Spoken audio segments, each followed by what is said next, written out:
Champions ലീഗിന്റെ league face കഴിഞ്ഞു അല്ലെ 2025-26 ചാമ്പ്യൻസ് ലീഗ് ഫേസ് കഴിഞ്ഞു. ഇനി അങ്ങോട്ടാണ് കളികളുടെ കിടപ്പെടുക്കുന്നത്. അതിന്റെ ഒരു ഫസ്റ്റ് സാമ്പിൾ മാത്രമാണ് നമുക്ക് ഇനി അടുത്ത ഫെബ്രുവരിയിൽ കാണാൻ പോകുന്ന പ്ലേ ഓഫ് എന്നുള്ളത്. Welcome to RYM talks. നമുക്ക് ഫുട്ബോൾ കണ്ടന്റ് ഇഷ്ടമാണെന്നുണ്ടെങ്കിൽ ഒന്ന് സബ്സ്ക്രൈബ് ചെയ്തിട്ട് നമ്മളൊപ്പം കൂടി കൊള്ളിട്ടോ. അപ്പൊ നമുക്ക് എല്ലാവർക്കും അറിയാം 2025-26 ചാമ്പ്യൻസ് ലീഗിന്റെ ലീഗ് ഫേസ് അവസാനിച്ചു എന്നുള്ളത് അല്ലെ. നമുക്കറിയാം കഴിഞ്ഞ ഈ സീസണും കഴിഞ്ഞ ഒരു സീസണുമായിട്ട് ലീഗ് ഫേസ് ആണ് നടന്നുകൊണ്ടിരിക്കുന്നത്. ചാമ്പ്യൻസ് ലീഗ് ഗ്രൂപ്പ് സ്റ്റേജ് എന്നുള്ള കൺസെപ്റ്റ് ഇപ്പൊ ഇല്ല. നമ്മളെ ലാ ലീഗ, പ്രീമിയർ ലീഗ് പോലത്തുള്ള ലീഗ് പോലത്തെ രീതിയിലാണ് ഇപ്പൊ നടന്നുകൊണ്ടിരിക്കുന്നത് എന്നുള്ളതാണ്.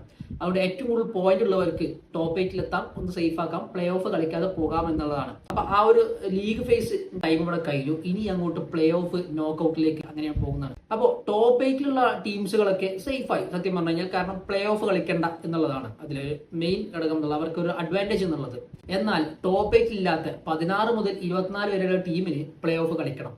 ടോട്ടൽ നമുക്ക് 36 ടീമുകളാണ് ഉള്ളത് അല്ലെ. അറിയാം 36 ടീമുകളാണ് ഉള്ളത് അല്ലെ. അതിൽ 24 ടീംസ് മാത്രമേ യോഗ്യത കിട്ടുകയുള്ളൂ. ആദ്യത്തെ 24 ടീംസിൽ മാത്രമേ മുന്നോട്ടുള്ള യോഗ്യത ഉള്ളൂ എന്നുള്ളതാണ് പോയിന്റ് വൈസ് നോക്കിയിട്ട്. അതിൽ ടോപ്പ് 8 ആണ് ഡയറക്റ്റ് നോക്കൌട്ടിലേക്ക് ഉള്ളത്. ബാക്കി 9 മുതൽ 24 വരെയുള്ള ടീംസ് പ്ലേ ഓഫ് കളിക്കണം എന്നുള്ളതാണ്.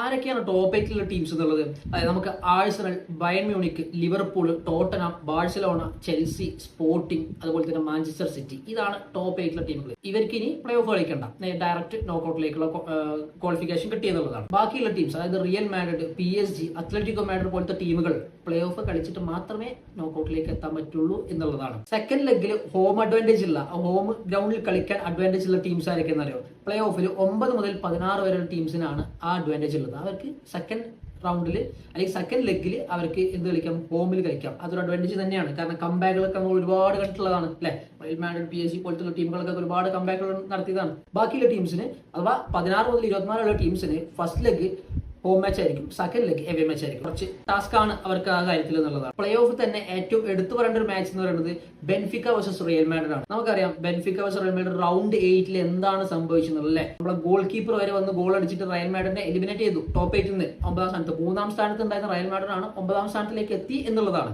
അപ്പോൾ ഇനി അവർ വീണ്ടും കണ്ടുമുട്ടുകയാണ്. അത് ഒറ്റ കളിയിലല്ല, 2 കളികളാണ്. സെക്കൻഡ് ലെഗ് ഹോം അഡ്വാൻറ്റേജ് ഉള്ളത് റിയൽ മാഡ്രിഡ് ആണ്. സാന്റിയാഗോ ബെർണബിയിൽ നല്ലൊരു അടിപൊളി കളി തന്നെ നമുക്ക് കാണാൻ പറ്റുമെന്നുള്ളതാണ്. പിന്നെ നമുക്കറിയാം പണ്ടൊക്കെ ഉണ്ടായിരുന്ന പോലത്തെ എവേകൾ റൂൾ എന്നുള്ള സംഭവം ഇപ്പൊ ഇല്ല അല്ലെ. സമനിലയാണെങ്കിൽ അവിടെ എവേയിൽ 2 ഗോൾ എക്സ്ട്രാ അടിച്ചിട്ടുണ്ട്, ആ കൺസെപ്റ്റ് ഒന്നും ഇല്ല. സമനിലയാണെന്നുണ്ടെങ്കിൽ ഡയറക്റ്റ് എക്സ്ട്രാ ടൈം കളിക്കുന്നു, അതിൽ പെനാൾട്ടി കളിക്കുന്നു, അതിലേക്ക് പോകും. അതുകൊണ്ട് എവേ ഗോൾ റൂൾ ഇപ്പൊ ഇല്ല എന്നുള്ളതാണ്. ശരിക്കും ഈ ലീഗ് ഫേസ് ആയത് ടീമുകൾക്ക് ഒരു സത്യം പറഞ്ഞാൽ ഈസി മെത്തേഡ് അല്ല, ഈസി വേ അല്ല ക്വാളിഫിക്കേഷനിലേക്ക്, അതിന് ഗ്രൂപ്പ് റൗണ്ട് കടന്ന് പോകാനുള്ള ക്വാളിഫിക്കേഷൻ എന്ന് പറയുന്നത്. കാരണം ഇവിടെ ഏർലി ഡ്രോപ്പ് പോയിന്റ് ചെയ്യുന്നവർക്കൊക്കെ പിന്നീട് അങ്ങോട്ട് ടാസ്ക് ആയിരിക്കും. അതാണ് നമുക്ക് ലാസ്റ്റ് റൗണ്ടിൽ നമ്മൾ കണ്ട ഡ്രാമകളൊക്കെ അല്ലെ. പല ടീമുകളും മിനിറ്റുകൾ കൊണ്ട് ടോപ്പ് 8 കടന്നതും ടോപ്പ് 8 പുറത്തായതൊക്കെ നമ്മൾ കണ്ടു. റയൽ മാഡ്രിഡ്, സ്പോർട്ടിംഗ്, ചെൽസി പോലത്തെ ടീമുകളൊക്കെ ലാസ്റ്റത്തെ മിനിറ്റുകളിലാണ് പൊസിഷൻ അങ്ങോട്ടും ഇങ്ങോട്ടും മാറിയത് നമ്മൾ കണ്ടു. ഇവിടെ എല്ലാ ടീമുകൾക്കും ലീഗ് ഫേസ് ആക്കിയതോട് കൂടി എല്ലാ ടീമുകൾക്കും ഒരേ രീതിയിലുള്ള ചാൻസുകളാണ് ഉള്ളത്. അല്ലെങ്കിൽ ഈസി ഗ്രൂപ്പ്, ഡെത്ത് ഗ്രൂപ്പ്, ഇങ്ങനത്തെ ഒരു കൺസെപ്റ്റ് ഇപ്പൊ ഇല്ല എന്നുള്ളതാണ്. അതുകൊണ്ട് തന്നെ കോമ്പറ്റീഷൻ ഒന്നുകൂടി ഹൈ ലെവലാക്കും എന്നുള്ളതാണ്. അതുപോലെ തന്നെ നമുക്ക് നല്ലൊരു മാച്ചസ് കാണാൻ പറ്റും എന്നുള്ളതാണ് ചുരുക്കം. അപ്പോൾ പ്ലേ ഓഫിന്റെ ഡ്രോ കഴിഞ്ഞ് പ്ലേ ഓഫിലേക്കുള്ള ടീമുകളും കളിക്കേണ്ട രീതികളൊക്കെ മനസ്സിലായി. ഇനി ഈ പ്ലേ ഓഫ് കഴിഞ്ഞാൽ പ്ലേ ഓഫ് നടക്കുന്നത് ഫെബ്രുവരി 17, 18 ആ തീയതികളിലും സെക്കൻഡ് ലെഗ് 25, 26 ഡേറ്റുകളിലാണ്. അപ്പോൾ ഈ ഫെബ്രുവരിയിൽ നടക്കാൻ പോകുന്ന പ്ലേ ഓഫ് കഴിഞ്ഞാൽ നമുക്ക് ഒരു ഡ്രോ കൂടി കാണാൻ പറ്റുമെന്നുള്ളതാണ്. അതായത് നമ്മളെ ടോപ്പ് 8 ഫിനിഷ് ചെയ്ത ടീമുകൾക്ക് വേണ്ടിയിട്ടുള്ള കോമ്പറ്റീഷൻ എങ്ങനെയാണ്, ഇനിയുള്ള ബ്രാക്കറ്റ് എങ്ങനെയായിരിക്കും, നമുക്ക് ഇനിയൊരു ഡ്രോ കൂടി കാണാം എന്നുള്ളതാണ്. So let's wait. കാരണം ഇനി അങ്ങോട്ട് ഹൈ വോൾട്ടേജ് ഗെയിമുകളായിരിക്കും ഉണ്ടാകാൻ പോകുന്നത്. ചെറിയ ചെറിയ സിമ്പിൾ ഗെയിമുകൾ ആവില്ല എന്നുള്ളതാണ്. അപ്പോൾ ചാമ്പ്യൻസ് ലീഗിന്റെ ഇനി അങ്ങോട്ടുള്ള മാച്ചസ് ഒരു ക്ലൈമാക്സ്, ഒരു ത്രില്ലർ രൂപത്തിൽ തന്നെ ആയിരിക്കും ഉണ്ടാവുക. അതിൽ ഏറ്റവും ഞാൻ പറയുന്നത്, വീണ്ടും റിപ്പീറ്റ് ചെയ്യുന്ന ഏറ്റവും നല്ലൊരു മാച്ച് തന്നെയായിരിക്കും ബെൻഫിക്ക വേഴ്സസ് റിയൽ മാഡ്രിഡ്.